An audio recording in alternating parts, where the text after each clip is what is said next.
Bismillahirrahmanirrahim.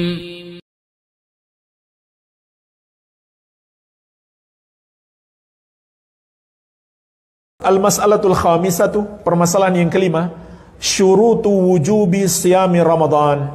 Syarat-syarat wajibnya puasa Ramadan. Ada 6. Yajibu siyamu Ramadan ala man tawafarat fihi syurut at-taliyah.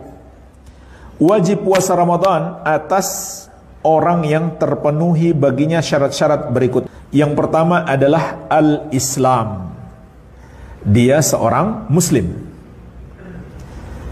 Fala yajibu wala yasihhu siyam minal kafir. Maka tidak wajib dan tidak sah puasa yang dilakukan oleh orang kafir. Li'anna siyama ibadatun, karena puasa itu ibadah. Wal ibadatu la tasihhu minal kafir, dan ibadah apapun tidak sah dilakukan oleh orang kafir. Jemaah sekalian, ini syarat yang pertama, dia muslim. Maka dia wajib berpuasa. Dia bukan orang kafir. Orang kafir dikatakan di sini tidak wajib puasa dan tidak sah andai dia berpuasa. Tetapi jemaah sekalian, makna orang kafir tidak wajib puasa bukan berarti dia bebas begitu sehingga dia tidak berdosa, tidak. Dia mendapat dosa karena tidak puasa. Jadi orang kafir itu serba salah. Dia nggak puasa, dia berdosa. Tapi kalau dia puasa, puasanya nggak sah. Solusinya gimana? Masuk Islam. Tidak ada solusi yang lain. Kenapa orang-orang kafir itu berdosa kalau mereka tidak puasa? Karena perintah ibadah kepada seluruh makhluk, bukan hanya kepada umat Islam. Perintah ibadah kepada seluruh makhluk. Oleh karena itu di surat Al-Muddathir, ketika Allah mengatakan kepada para penghuni neraka, ma salakakum fi saqar, apa yang menyebabkan kalian masuk ke dalam neraka saqar? Maka disebutkan sebab-sebabnya, sebagian kekafiran, sebagian tidak sampai tingkat kekafiran. Ya, apa jawaban mereka? Qalu lam naku minal musallin. Mereka menjawab, kami tidak termasuk orang-orang yang sholat. Itu kekafiran, karena nggak sholat. Dan ini termasuk dalil yang menguatkan pendapat bahwa meninggalkan sholat, sekedar ditinggalkan adalah kufur. Nah, yang berikutnya, walam naku nut'imul miskin. Kami juga tidak memberi makan orang miskin. Kufur atau tidak? Tidak memberi makan orang miskin. Kufur atau tidak? Tidak. Tapi orang-orang kafir, dalam ayat ini dikatakan mereka masuk ke dalam neraka sakar karena tidak memberi makan orang miskin. Menunjukkan mereka juga akan diazab oleh Allah atas semua kewajiban yang tidak mereka lakukan. Kewajiban sholat, puasa, zakat, haji, dan atas dosa-dosa selain kesyirikan dan kekufuran yang mereka lakukan. Ini bukan hanya karena kekufurannya, juga karena zinanya, karena korupsinya, dan lain-lain. Ya. Dan adapun dalil yang menegaskan amalan orang-orang yang bukan muslim tidak diterima oleh Allah, di antaranya surat At-Taubah ayat ke-54. Allah menegaskan, wa ma mana'ahum an tuqbala minhum nafaqatuhum illa annahum kafaru billahi wa birasulih. Dan tidak ada yang menghalangi untuk diterimanya sedekah-sedekah mereka kecuali karena mereka kafir kepada Allah dan Rasulnya. Begitu pula surat Al-Furqan ayat ke-23, wa qadimna ila ma amilu min amalin faja'alnahu haba'an manthura. Dan kami hadapi semua amalan yang mereka kerjakan, yaitu orang-orang kafir, lalu kami jadikan amalan mereka itu hanya bagaikan debu-debu yang berterbangan. Jadi amalan yang hendak mereka lakukan tidak diterima. Bahkan amalan yang sudah mereka lakukan, kalau mereka dulu beriman lalu menjadi kafir, itu pun terhapus. Contohnya orang yang berbuat syirik, kata Allah dalam surat Az-Zumar ayat ke-65, la in asyrakta la yahbatanna amaluka. Kalau kamu berbuat syirik, terhapuslah amalanmu. Jadi ini syarat yang pertama. Kemudian dikatakan di sini, fa idza aslama la yalzam bi qada'i ma fatahu. Ketika orang kafir masuk Islam, maka tidak wajib atasnya mengqada hari-hari bulan Ramadan yang dia tidak puasa. Jadi kalau ada orang kafir masuk Islam, maka kita tidak perlu memerintahkannya untuk qada. Karena para sahabat yang masuk Islam, Nabi SAW tidak menyuruh mereka qada amalan-amalan yang mereka tinggalkan selama mereka kafir. Ya. Nah pertanyaannya, bagaimana kalau dia masuk Islam di siang hari? Maka pendapat yang paling kuat insyaallah ta'ala adalah dia mulai berpuasa pada saat itu juga. Dia mulai berpuasa pada saat itu juga. Dan ini pendapat yang dikuatkan juga oleh Syekh Muhammad bin Shalih Al-Utsaimin rahimahullah. Jadi kalau ada orang kafir masuk Islam di siang hari bulan Ramadan, katakanlah ba'da zuhur, berarti dia nggak niat puasa dari malam, tidak pula makan sahur. Maka apa yang harus dia lakukan? Hari itu dia mulai berpuasa sampai terbenam matahari. Sampai terbenam matahari dia mulai berpuasa. Dan ini juga dikiaskan kepada perintah Nabi SAW terhadap para sahabat ketika dulu belum ada puasa Ramadan, maka para sahabat itu berpuasa Asyura. Nah satu hari mereka tidak puasa karena tidak mengetahui hari itu hari Asyura. Ternyata di tengah hari datang orang mengabarkan hari ini hari Asyura. Maka Nabi SAW langsung memerintahkan para sahabat untuk berpuasa. Padahal ini waktu sudah pagi. Waktu sudah pagi. Iya, sudah habis sholat subuh. Oleh karena itu dikiaskan kepadanya, orang yang masuk Islam di tengah hari, saat itu langsung dia mulai berpuasa. Iya. Tapi hari-hari sebelumnya dia tidak harus mengqadha. Baik, ini yang pertama.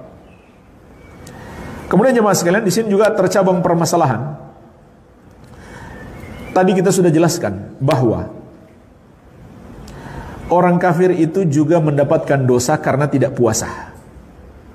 Oleh karena itu, di negeri Islam, di negeri kaum muslimin, pemerintah harus melarang orang kafir membuka rumah makan di siang hari bulan Ramadan. Begitu pula seorang muslim tidak boleh menjual makanan kepada mereka. Kenapa? Karena kalau mereka menjual makanan kepada orang kafir yang tidak puasa, berarti membantu mereka berbuat dosa. Padahal Allah mengatakan, wala ta'awanu 'alal itsmi wal udwan. Jangan kamu tolong-menolong dalam dosa dan permusuhan. Kecuali kita jual makanan kepada orang yang tidak diwajibkan puasa oleh syariat, seperti kepada orang sakit, kepada wanita haid, kepada musafir. Boleh kita jual makanan. Dia laki-laki muslim, bukan musafir, tidak ada halangan, dia nggak puasa, nggak boleh kita jual makanan kepadanya. Begitu pula orang kafir, kita nggak boleh menjual makanan kepadanya, karena dia juga berdosa, sebab tidak berpuasa. Iya. Kita masuk syarat yang kedua, al-buluk, mencapai usia balik. Fala yajibu siyam ala man lam yablugh hadda taklif. Maka tidak wajib puasa atas anak yang belum mencapai usia balik. Usia dia diwajibkan melakukan amal-amal ibadah. Ini berdasarkan hadis Nabi SAW yang masyhur, rufi al-qalam an thalathatin. Pena itu diangkat dari 3 orang. Di antaranya wa anis sabi hatta yahtalim, dari anak kecil sampai dia balik. Hadis ini sahih, diriwayatkan Imam Ahmad, Abu Daud dan yang lainnya dari sahabat yang mulia Ali bin Abi Thalib radhiyallahu anhu. Jadi anak kecil yang belum balik itu tidak wajib puasa. Karena Nabi SAW mengatakan pena diangkat dari 3 orang. Fadzakara minhumus sabi hatta yahtalim. Beliau menyebutkan di antara mereka adalah anak kecil sampai dia balik. Nah, pertanyaannya jemaah sekalian, bagaimana mengetahui anak itu sudah balik atau belum? Bagaimana mengetahui anak itu sudah balik atau belum? Caranya adalah 1 dari 4 cara atau tanda. Yang pertama,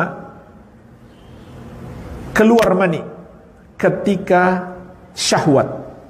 Apakah dalam keadaan terjaga atau mimpi basah? Ini yang pertama, berarti anak itu sudah balik.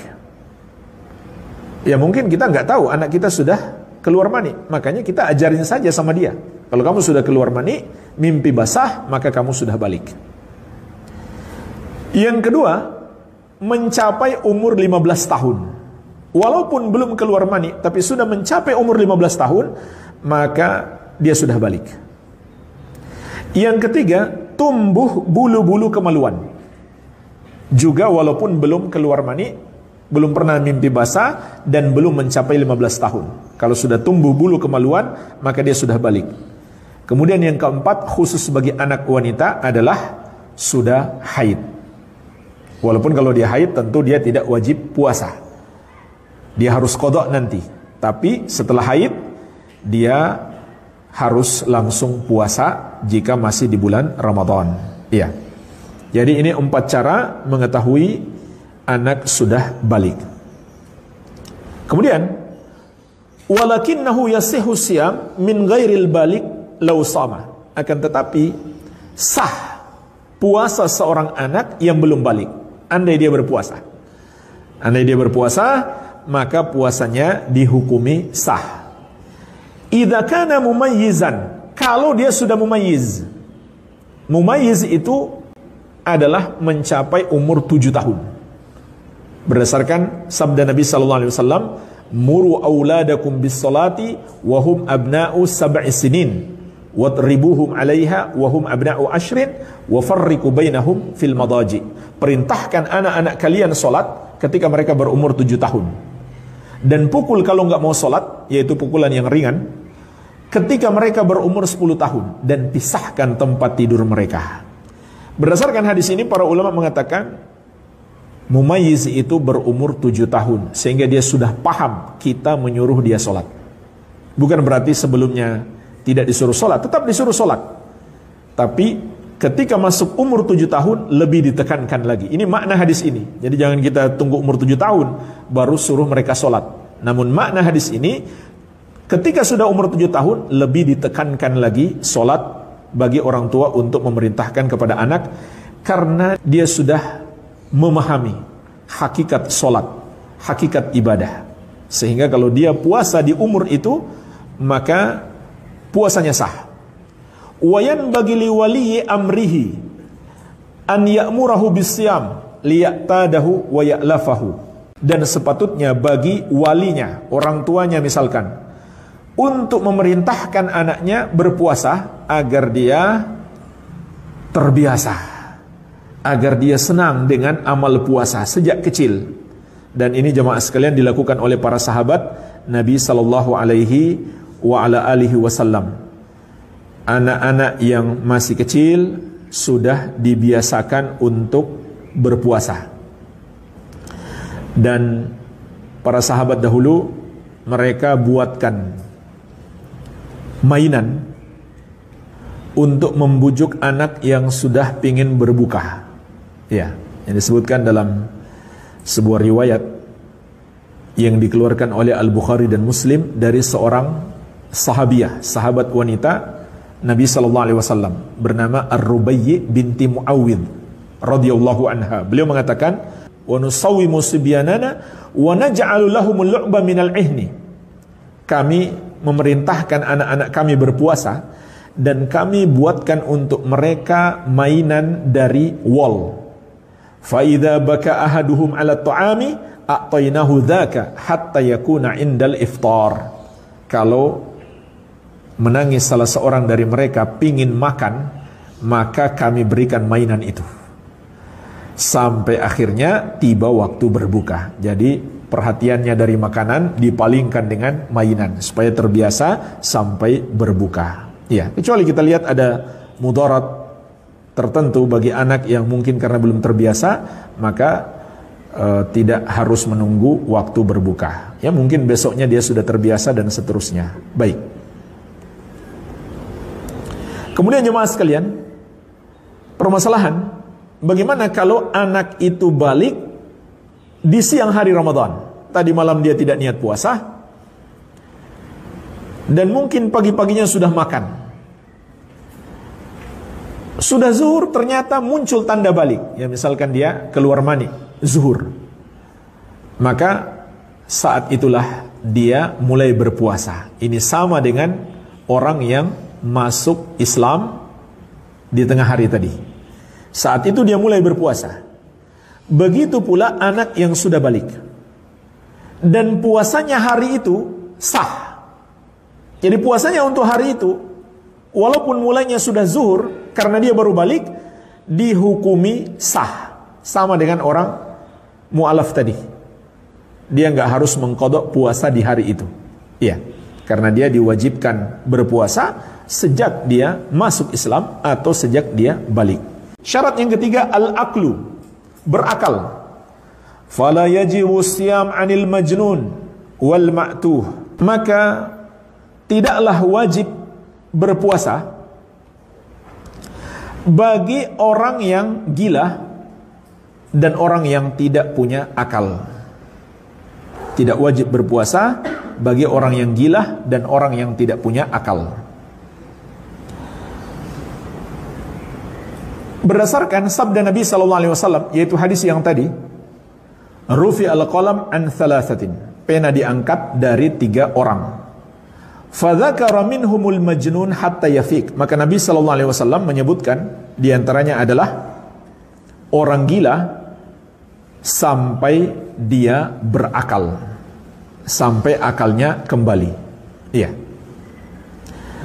Jadi yang merasa gila nggak usah puasa. Nah, pertanyaannya, bagaimana kalau kadang sadar, kadang gila? Maka para ulama menjelaskan, di hari-hari dia sadar, ya wajib berpuasa. Di hari-hari dia gila, maka tidak wajib berpuasa. Iya. Andai dia sadar di tengah hari, maka mulai itu dia berpuasa. Karena mulai itulah dia wajib berpuasa. Dan hari itu sah dia berpuasa.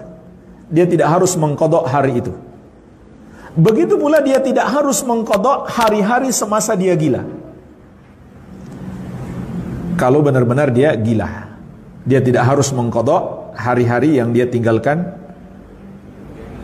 yang tidak dia berpuasa padanya semasa dia gila. Kenapa tidak harus mengqadha? Karena di hari-hari itu dia tidak wajib puasa.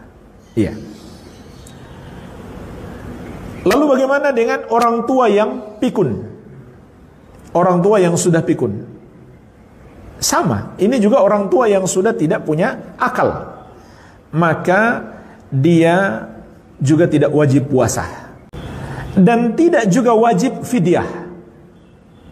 Nanti akan kita bahas insyaallah. Fidyah itu diwajibkan kepada orang tua yang sudah nggak sanggup puasa, tapi dia belum pikun.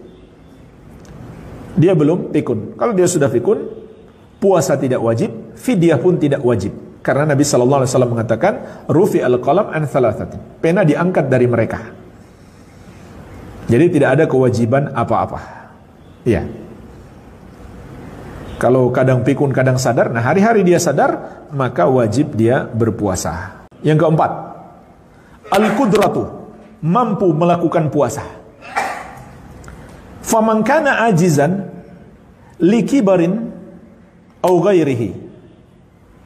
Maka siapa yang tidak mampu berpuasa karena sudah tua atau sebab yang lain, au kana maridan la yutiqu siyam, atau orang sakit yang tidak sanggup berpuasa, lam yajib alaih, maka tidak wajib atasnya. Wa in shama sahha siyamuhu, namun kalau dia berpuasa, puasanya sah. Ada orang sakit, berat dia berpuasa, tapi dia memaksakan puasa, maka puasanya sah. Liqaulihi ta'ala, berdasarkan firman Allah, wa man kana maridun aw ala safarin fa iddatun min ayyamin ukhar. Dan barang siapa yang sakit atau melakukan safar, maka hendaklah dia mengganti puasa yang dia tinggalkan di hari-hari yang lain, yaitu setelah bulan Ramadan. Surat Al-Baqarah ayat 185.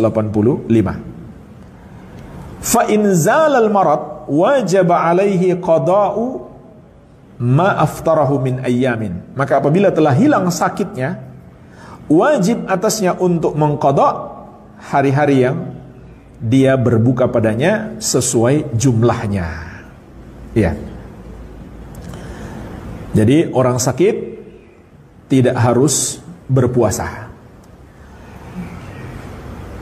Namun jemaah sekalian, orang sakit itu kata para ulama ada 3 macam. Orang sakit itu ada 3 macam. Yang pertama, sakit yang sama sekali tidak berpengaruh padanya kalau dia berpuasa. Nggak ada pengaruh baginya kalau dia puasa. Maka sakit seperti ini tidak termasuk di sini. Dia tetap wajib puasa.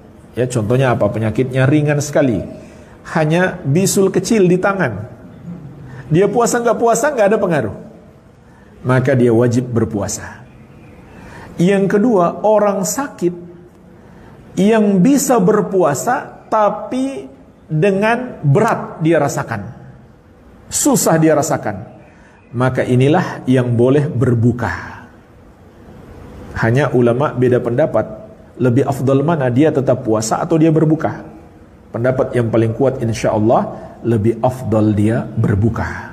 Andai dia puasa, puasanya sah, tapi lebih afdal dia berbuka. Kenapa lebih afdal dia berbuka?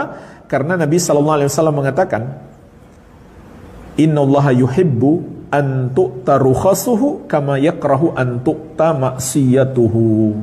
Sesungguhnya Allah cinta jika keringanan yang Allah berikan kita ambil, sebagaimana Allah benci kalau perbuatan maksiat kepadanya dilakukan. Ya. Yang ketiga, orang sakit yang apabila dia berpuasa akan memudaratkannya, maka hukumnya haram dia berpuasa. Kalau mudaratnya besar, maka hukumnya haram dia berpuasa. Walaupun andai dia puasa, puasanya sah, tapi dia melakukan yang haram karena membahayakan diri. Sebab Allah mengatakan, wala taqtulu anfusakum, jangan kamu membunuh dirimu sendiri. Jadi ini 3 bentuk orang sakit yang masih mungkin sembuh. Nah, sekarang ada jenis orang sakit yang kedua yang sudah tidak diharapkan atau sulit diharapkan kesembuhannya.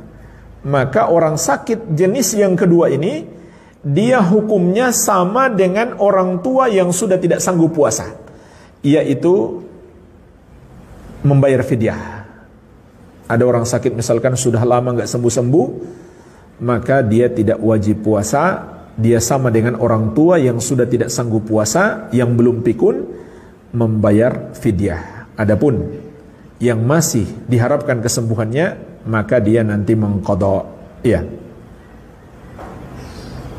Jadi ketidakmampuan puasa itu ketidakmampuan sementara dan ketidakmampuan selamanya. Ketidakmampuan sementara seperti orang sakit, kewajibannya adalah qadha. Ketidakmampuan selamanya seperti orang tua yang sudah tidak sanggup puasa, atau sakit yang sudah lama nggak sembuh-sembuh, diperkirakan nggak akan sembuh, maka kewajibannya adalah fidyah, yaitu memberi makan setiap 1 hari puasa, memberi makan 1 orang miskin. Berapa besar yang harus diberikan? Setengah sok, kurang lebih 1,5 kilogram beras, makanan pokok kita. Atau bisa juga makanan jadi, 1 porsi lengkap dengan lauk, sekali makan sampai kenyang. Jadi 2 cara itu dibolehkan. Ya. Bisa diberikan di awal Ramadan langsung untuk 30 orang. Bisa di pertengahan, bisa di akhir, tidak masalah. Sebagaimana difatwakan juga oleh Syekh Ibnu Baz rahimahullahu taala. Jadi 30 orang. Kalau bulan sampai 30, kalau bulan 29 maka 29 orang. Dan nggak boleh diuangkan, karena Allah mengatakan fidyatun ta'amu miskin, fidyah makanan bagi orang miskin, tidak boleh diuangkan. Kemudian beda dengan kafarah. Contohnya jemaah sekalian, kafarah orang yang berhubungan suami istri di siang hari bulan Ramadan, maka kafarahnya adalah membebaskan seorang budak. Kalau dia tidak sanggup puasa 2 bulan berturut-turut, kalau dia tidak sanggup memberi makan 60 orang miskin, harus 60 orang. Jadi nggak bisa 1 orang dikasih untuk 2 bagian, nggak bisa. Nah, kalau fidyah bisa. Tentang wanita hamil dan menyusui, maka sebagian ulama menyerupakannya dengan orang sakit. Dan juga ada hadis yang menyerupakannya dengan musafir. Jadi wanita hamil dan menyusui, ini ada khilaf yang cukup panjang di kalangan para ulama. Namun secara garis besarnya ada 3 pendapat. Ada yang mengharuskan qada saja, ada yang mengharuskan fidyah saja, ada yang mengharuskan dua-duanya, qada dan fidyah. Pendapat yang paling kuat insyaallah, dan ini juga dikuatkan oleh Syekh Ibnu Baz rahimahullah, wanita hamil dan menyusui dia boleh tidak berpuasa, dan kewajibannya hanyalah mengqada. Dia boleh tidak berpuasa apakah merasa berat atau sekedar khawatir.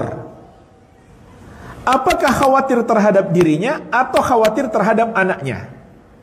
Anaknya yang dikandung atau anaknya yang disusui. Boleh dia berbuka. Tapi apa kewajibannya? Pendapat yang paling kuat insyaallah cukup mengqada. Dengan 2 alasan. Alasan yang pertama, dikiaskan kepada orang sakit. Orang sakit kan tadi ada 2. Sakit yang masih diharapkan kesembuhannya, sakit yang sudah sulit diharapkan kesembuhannya. Maka wanita hamil tentu lebih tepat kepada orang sakit yang masih diharapkan kesembuhannya. Sehingga kewajibannya adalah qada, sama seperti orang sakit tadi. Kemudian alasan yang kedua, juga ada dalil yang diriwayatkan Abu Daud dari Anas bin Malik Al-Ka'bi radhiyallahu anhu. Nabi sallallahu alaihi wasallam mengatakan, "Innallaha ta'ala wada'a syatras salati aw nisfas salati wa sauma 'anil musafiri wa 'anil murdi awil hubla." Sesungguhnya Allah meringankan separuh solat atau setengah solat dan puasa dari musafir dan juga dari wanita menyusui atau wanita hamil. Maka berdasarkan hadis ini, kata Syekh Ibnu Baz rahimahullah, Nabi SAW menyamakan antara wanita hamil dan menyusui dengan musafir. Musafir kewajibannya apa? Qada, bukan fidyah. Maka begitu pula wanita hamil dan menyusui. Iya. Kemudian yang kelima, al-iqamah, mukim. Fala yajibu shaum 'alal musafir, maka tidak wajib puasa bagi musafir. Liqaulihi ta'ala, berdasarkan firman Allah, wa man kana maridan aw 'ala safarin fa iddatum min ayyamin ukhar. Dan barang siapa yang sakit atau melakukan safar, maka hendaklah dia ganti di hari-hari yang lain, yaitu hari-hari yang dia tinggalkan, tidak berpuasa padanya di bulan Ramadan, hendaklah dia ganti di hari-hari setelah bulan Ramadan. Falau samal musafir sahha siyamuhu.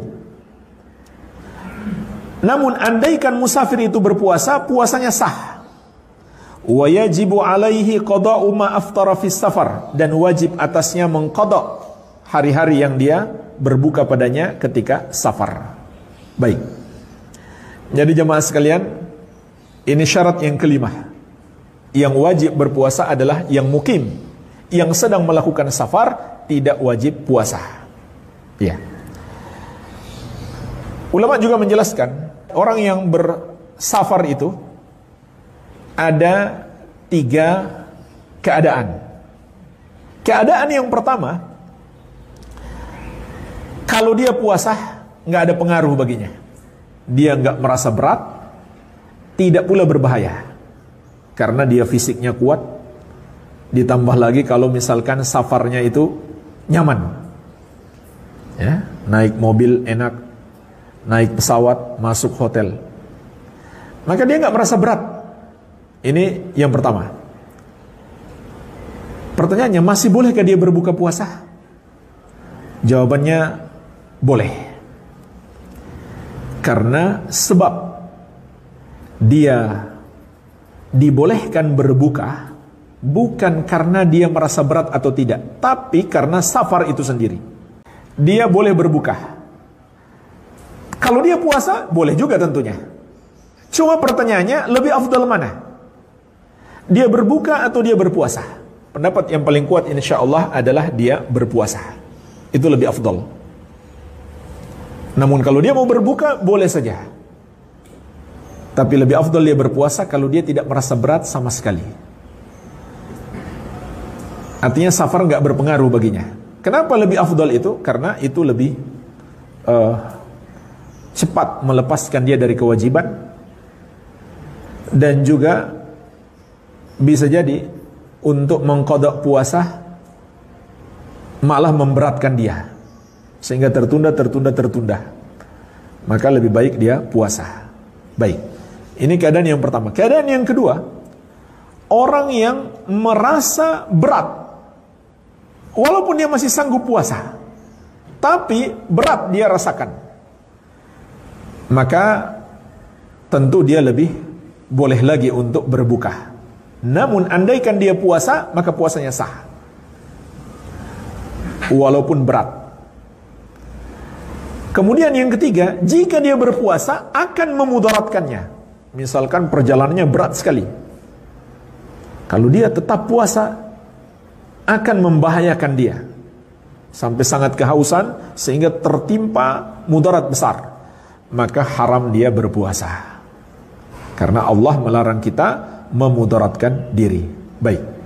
Jadi orang yang safar dalam 3 keadaan ini semuanya dia boleh berbuka. Hanya saja ada kondisi lebih afdal dia tetap berpuasa, ada pula kondisi lebih afdal dia berbuka, ada kondisi wajib dia berbuka. Jadi yang kedua tadi lebih afdal dia berbuka. Andai dia puasa, puasanya sah. Yang ketiga haram dia berpuasa. Baik. Tapi jemaah sekalian, bolehnya berbuka puasa bagi musafir tidak boleh kalau itu dia lakukan untuk melakukan tipu daya terhadap syariat. Contohnya dia ingin berhubungan suami istri, pengantin baru misalkan. Gimana nih lagi puasa? Ya sudah kita safar saja. Nggak boleh jemaah sekalian. Itu termasuk tipu daya. Wajib dia tetap puasa. Dan dia berdosa kalau dia berbuka. Jemaah sekalian, bolehnya berbuka puasa kalau kita sudah siap jalan. Dengan sebab apapun. Soal sebab tidak menjadi masalah.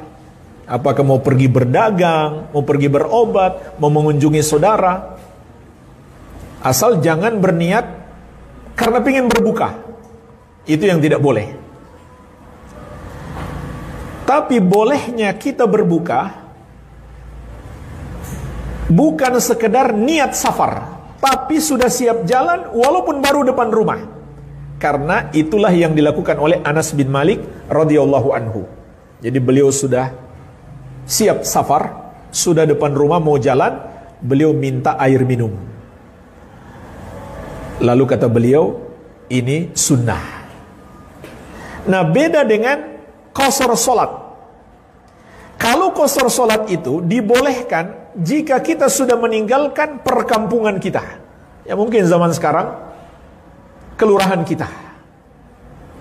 Kalau kita masih berada di area kelurahan kita, belum bisa qasar salat. Nanti kita sudah keluar perkampungan kita, baru kita boleh qasar salat. Ya, di bandara insya Allah sudah bisa. Tapi puasa sudah bisa, walaupun baru di depan rumah. Jadi, kalau baru sekedar niat, misalkan dari malam kita niat, besok saya mau safar. Itu belum membolehkan kita nggak puasa. Jadi nggak boleh kita masuk waktu pagi dalam keadaan nggak puasa, nggak boleh. Apalagi kalau safarnya batal. Ya. Walaupun safarnya jadi, tetap dari waktu malam kita harus niat puasa. Nanti sudah depan rumah, sudah siap jalan, baru kita boleh berbuka puasa. Iya. Kita masuk yang keenam, ini syarat yang terakhir. Al-khulu minal haidi wan nifas.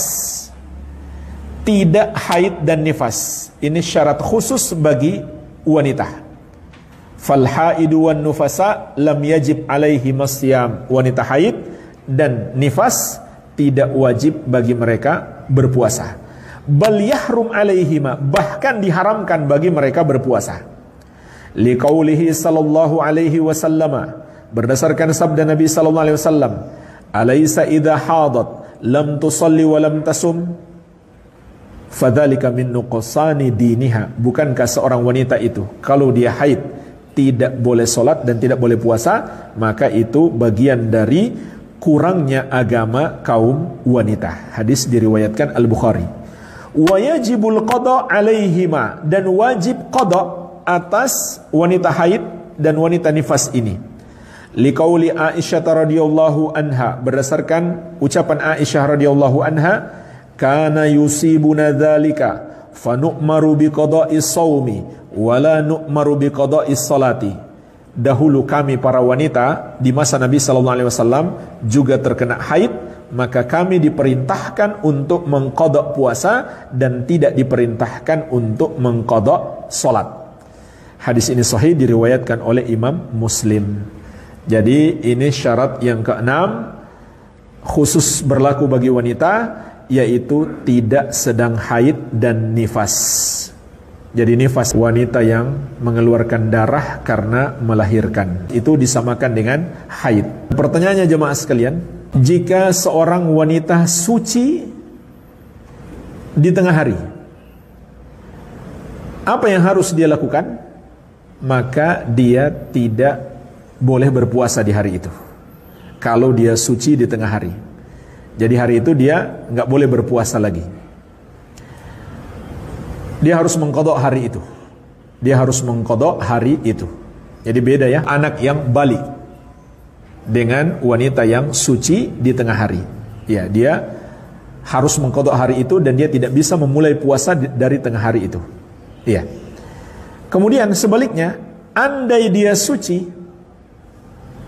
sesaat sebelum masuk waktu subuh. Andai dia suci sesaat sebelum masuk waktu subuh. Katakanlah 1 menit sebelum masuk waktu subuh dia sudah suci, maka wajib baginya berpuasa walaupun belum sempat mandi.